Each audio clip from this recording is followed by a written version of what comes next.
Morning, good morning, good morning. Wake up, good morning. It's a wonderful and beautiful day. Today it is. Welcome to Today with Pastor Jay, where faith meets everyday life and extraordinary stories that inspire us to walk boldly with God.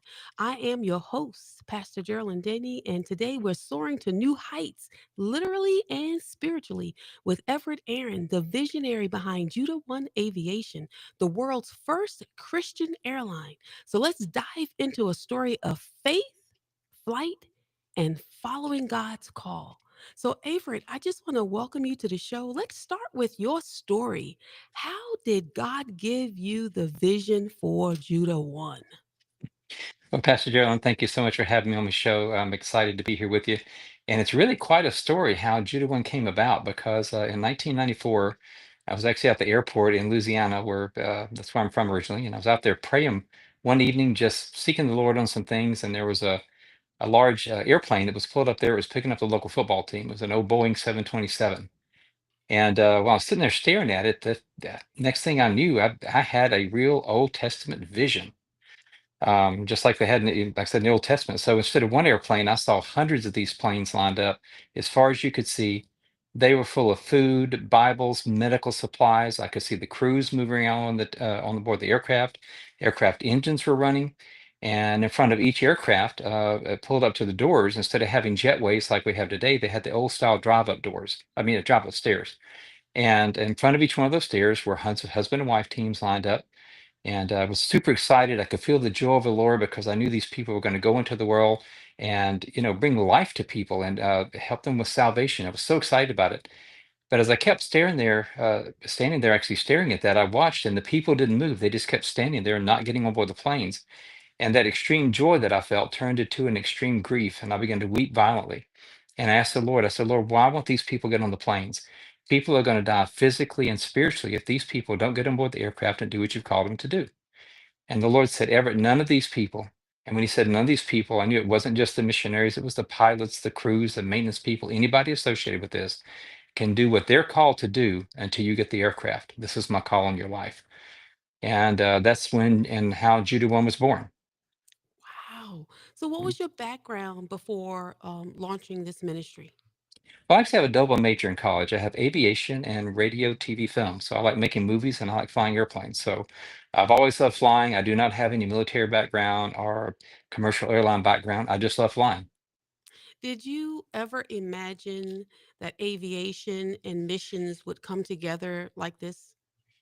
Ma'am, actually, no. And it wasn't until I was 15 years old, I actually sowed a seed into a missionary aviation organization called Mission Aviation Fellowship. And they use small to help people and help bring the gospel and transport missionaries. And I sent, actually, it wasn't $15. I was 15 years old and I sent to actually sow seed into these people. And when I did, they sent me a calendar back that showed pictures of their aircraft in the mission field and showed them what they were doing and everywhere they were going. And that's when I first knew that aircraft and missionary uh, the mission fields could go together. And so that's whenever I kind of started contemplating the dream of how that could work together. What does the name Judah One represent? I mean, that's Now that I mean, we know what Judah mean, but what does Judah 1 represent to you? so Pastor Gerald, that's a funny story because we were originally called Lion of Judah International. Okay, Nice big okay. long name. And so our website was too long, people couldn't remember it. And so we decided to shorten it to LOJI. So it was loji.org. And then people kept calling me Logi. And somebody said it sounded like a Marvel It superhero character or something, does. so Logi. And I said, no, That's no. Loki, but Loki, Loki, I okay. know. So I said, that's what everybody said. I said, no, no, we're not Loki, we're Logi. And was that his brother? I said, no. So it kept going on. And so we finally decided to shorten it. And actually, where that came from, believe it or not, this is not spiritual at all. I had a beautiful 2011 orange Camaro, and I wanted Judah on my Mhm. license plate. And Judah was taken. So they said, you can get Judah One. And to me, that sounded like Air Force One. So I took that on the Okay. license plate of the car, and we decided to do that. And then actually that's where we shortened the name to, is Judah One, but it had no spiritual context until, interesting enough, I was on a radio talk show in Anchorage, Alaska, and the gentleman asked a question, and he says, "Well, I get Judah One because obviously Mhm. it's praise, and you got one, so praise comes first." And I went, Yeah, I that was like it. And I went, like and then I had to be truthful with him. I said, no, I said, that makes sense and that's great, but that's not where it came from. So, but it does mean praise first. But sadly, it I was like just it. license plate in my car.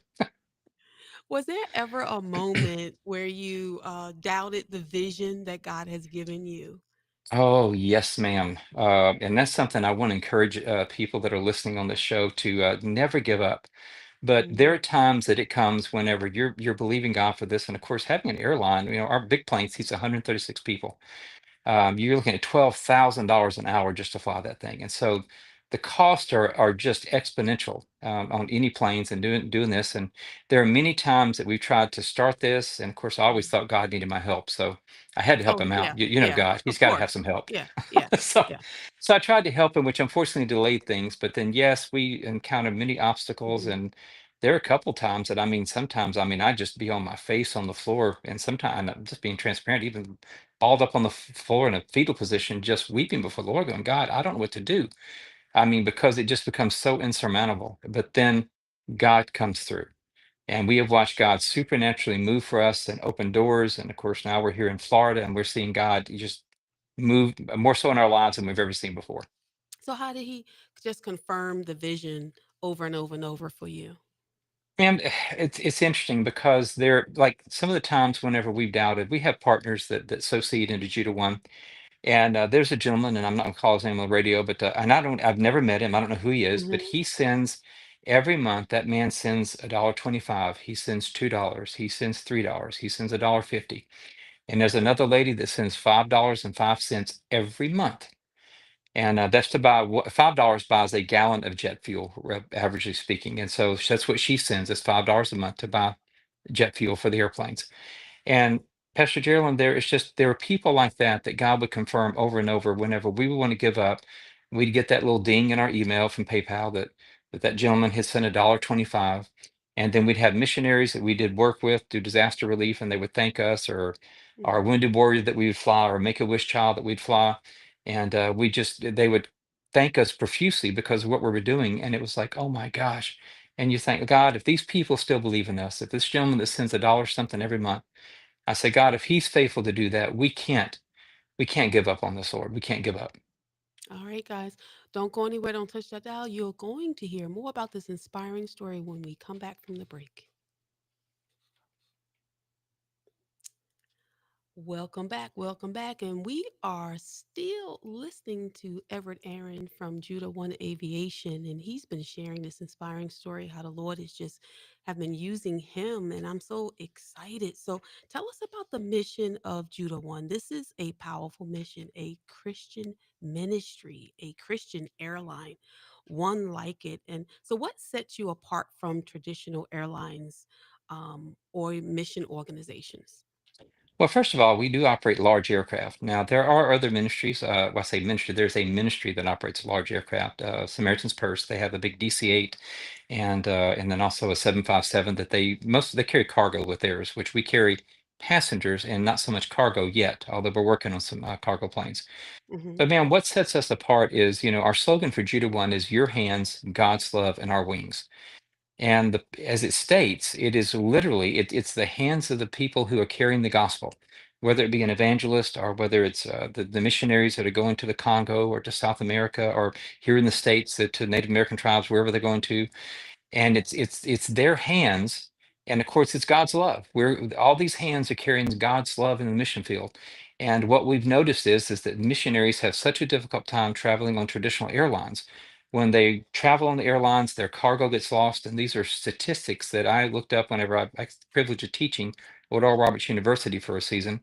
And I did a survey where we realized that missionaries lose about 40% of their cargo that is shipped into the mission field. And that's sad. I'll say lost, it's either stolen. 40%?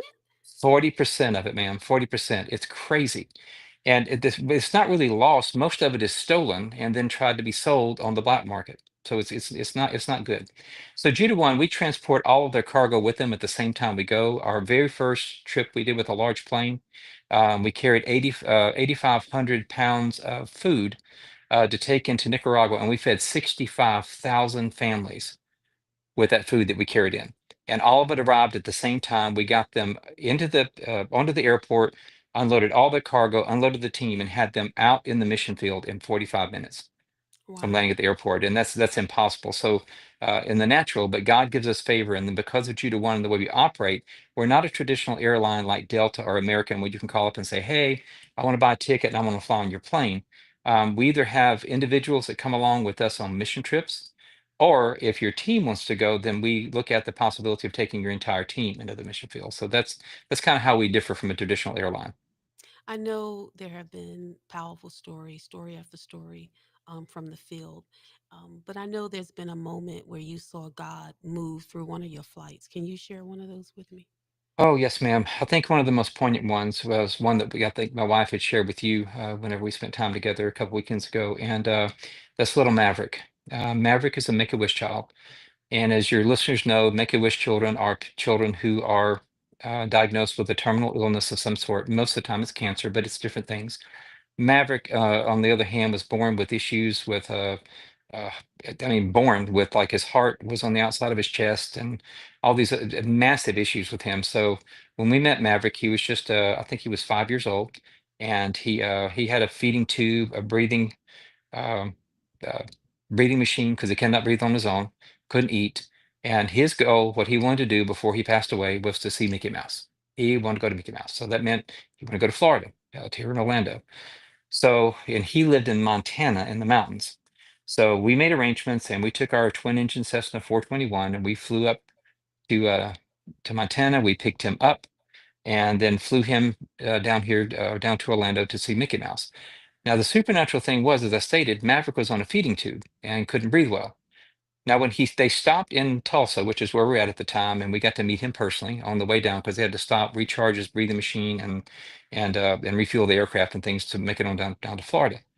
Well, when he got down here, got down to Tulsa, he saw cookies at the FBO, which is a terminal for private aircraft, and he saw cookies, and he wanted one, which Mom didn't find too unusual because he would kind of chew them around in his mouth and just taste it, but he couldn't eat it. So she didn't think anything of that. But then when they got to Orlando, supernatural things began to happen. Maverick started eating. The first thing he wanted a hot dog. And she said, "Maverick, you don't eat hot dogs." He said, "Mom, I want a hot dog." Maverick started eating. Maverick ate the whole time he was there. They're like, "What? You don't eat?" He ate. And it was amazing. So the whole week he was in Orlando, Maverick ate solid food for the first time in his life. Well, when they got him back home and they figured, the doctors were like, "What in the world happened?"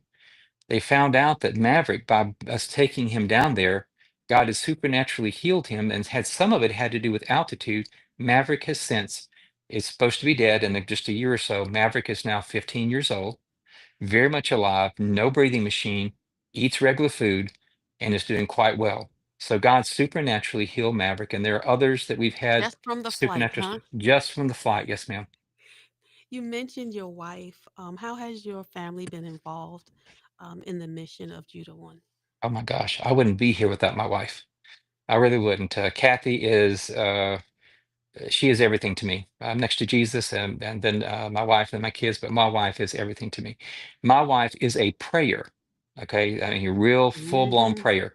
That woman has laid hands on my shoes, prayed for me since the day that she met me.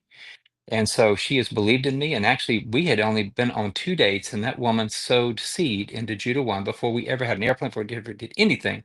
She sowed seed into Judah One. We've only been on 2 dates, but she has been involved with us. She's a nurse, actually retired now, but she still has done medical missions with us. She has built houses with Habitat for Humanity. She has helped us muck out homes during flood relief or during hurricane relief. She has done everything.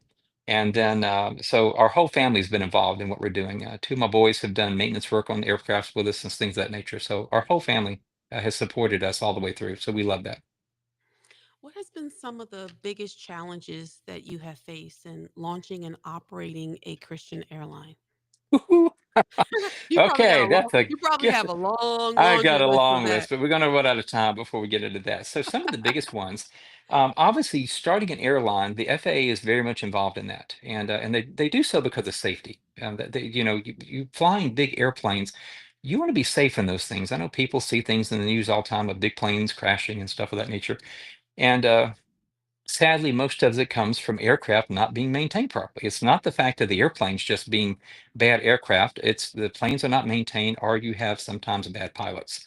Um, but it usually has to do with just not being maintained properly. So the FAA wants to make sure that you maintain your aircraft properly. But because of us being a nonprofit, it was very difficult for the FAA to know what to do with us. And we were very blessed that we have some very good friends at the FAA who believe strongly in what we're doing and help to guide us and point us in the right directions to get us in the right path. So just getting the certificate is called a Part 125. It's what we have to operate the big planes. Just getting that has been a huge hurdle in getting that going. And then as we grow, and then of course getting donors has been difficult. People automatically they hear airline, and we did not call ourselves an airline. That Mm-hmm. happened whenever the FAA determined that we had to become that, and Fox News in Texas, where we're at the time, found out about it, and they broadcast it, and we went viral. We've been on Wall Street Journal, we've been on CBN, we've been on TBN, we've been on all these different Christian Post and all these different news media that we've been on, and they labeled us a airline. So that Wow. kind of stuck, and so that's what it is. Well, Your it's faith definitely had sustained you through all ooh, that process of the FAA certification, I would think, right? oh, it has, ma'am, it has indeed. So donors don't think if they hear an airline, will say, "Why do you need my money?" Delta don't need my money; they get paid tickets. I don't need to donate. So people kind of think we got everything all lined up financially wise. So that's That's those have true been because two of you the don't major have a things. ticket process, right? It's not like No, people ma'am. buying tickets. No, ma'am. Correct. Correct. Well, we gotta take a break, guys. Another break because we have to pay the bills, just like Judah One Aviation has to pay the bills. Don't go anywhere. Don't touch that dial. You're listening to Today with Pastor Jay. All right, Mark. How much time do I have left? Because we've done two breaks, so we're good. We have 5 minutes. Oh, we did good. You're See, doing good. Okay. yeah, this is my second time trying to monitor my own time. So this is the behind the scenes of Today with Pastor Jay, and this has been so good, and I'm so excited. I'm very excited. I dig it. Normally, I'm running out of time, and Mark is telling me, "Get out of here, get out of here." All right, you ready? I want to give a thank you and a shout out to Judah One Aviation for being a new sponsor of Today with Pastor Jay and Gray Eagle Consulting. And of course, I want to give a shout out to Church on a Rock. Thank you so very much for sponsoring Today with Pastor Jay. So, Everett, what's next for Judah One? Well, man, we have some exciting things that are in the works right now. I mentioned earlier about the other ministry that operates large aircraft, that was Samaritan's Purse. We are now in negotiations with Samaritan's Purse to possibly look at getting their DC-8, which is a plane much larger than my MD-80. It's a big four-engine airliner that can go anywhere in the world and transport a lot of cargo as well as some passengers. So we've begun talking to them about that. Again, nothing's happened yet, but we're just in communications with them about that, and that's huge. And then here in Brooksville, Florida, where we're based at, we are getting ready to build about 250,000 square foot of facilities here. That's going to be an admin building, a Wow. warehouse I to mean, store just from disaster a relief. vision of God showing you all of this to now you're doing all of that. Yes, ma'am. Yes, ma'am. So God's faithful. I mean, I want to encourage you, listen, look, don't, if God gives you a dream, it doesn't matter what it is. Believe in it. Believe in the dream and be obedient to God, and He will bring it to pass. It may take a while. I mean, my vision started in 1994, and this is this is 2025. It's been a long time coming. So, how can churches and ministries or individuals partner with Judah One? Well, there are several ways. Obviously, the first thing I'm going to ask people, and they say, "What do you need most?" Prayer. Pray for us. What we're doing, again, has never been done before, and we need a lot of prayer for wisdom from the Holy Spirit to know how to do what we're doing and how to Mhm. do it in such a way that it gives glory to God. The other way is, of course, you can partner with us financially, and you can do that by going to www.judah1.com. Click on that donate button in the top right corner, and you can sow there, and you can sow via credit card or you can mail the check in to us. The address is there on our website as well. And we appreciate anything. And as I told you earlier, I mean, we have a lady that sends $5.05 a month. That buys a gallon of jet fuel. So, I mean, it doesn't matter how small it is. We pray over every seed and we're thankful for every partner that we have. And of course, you can come join us on a mission trip. See what we can do. We'll be posting our upcoming mission trips probably within the next 30 days. And as you see that, you can See if you want to come on a trip with us. I love that idea. I want to go on a mission trip. Oh, I want come to on. go on a You mission need to trip do a with radio Jonathan. show from the mission field. Oh, let's go. Let's do it. We'll get WNZF to sponsor and come out in the mission field. They need to do that. They That'd be can. They can do kind a of cool. remote. That would be awesome. That would be really awesome. So, how has this journey grown your personal faith and walk with God? Man, it's grown it amazingly. Again, this has been a long time coming. We have life that happens to us whenever we do things. I've had a little girl that passed away when she was young. She was 2.5, and sadly, been through divorce. I mean, things happen in life, just life happens. And through that, I've learned that I have to trust God in every step that we're doing. It doesn't matter what it is, whether it's your finances, whether it's where you live, the church you're a part of. It has really helped to grow me tremendously. And I mean, that's something that I'm amazed when I go back and look at where I came from and where I am today. I'm sometimes very amazed. I mean, we're here at the River Tampa Bay Church, which is Dr. Rodney Howard Brown. Love being a part of this church. It's an amazing church to be a part of. And I'm honored that we are here and we partner with them and we're doing so much relief work and so many things. And all this wouldn't be possible if God had not increased my faith. And that came through me making quality decisions to stand on his word and believe what his word says, no matter what the circumstances said. What do you say to someone that may be listening that have God-sized dreams but feels overwhelmed or under qualified? I tell you You're this, I mean, it is because what you just described was the way I felt about myself when God first gave mhm. me this vision. I mean, just, I said, there's no way. I mean, I pulled the Moses on him. I stuttered around like a fool, literally. But I would say to anybody that has a God-sized vision like this, and especially those of you who have God-sized visions, do not doubt the vision that God has given you. And again, I don't care where you come from. I come from an extremely poor family. If you knew my whole story, it would, I mean, some point I'll probably film that, but it's not for today. But We'll have you back if, and we'll get you into your story. okay. So I would say to you, just believe what God said about you and believe the vision that He's put in you. Take it, dig into His Word, find the promises that support that vision, and put them before your eyes. Speak them out of your mouth every day and put it in there. Hide it in your heart if you have to.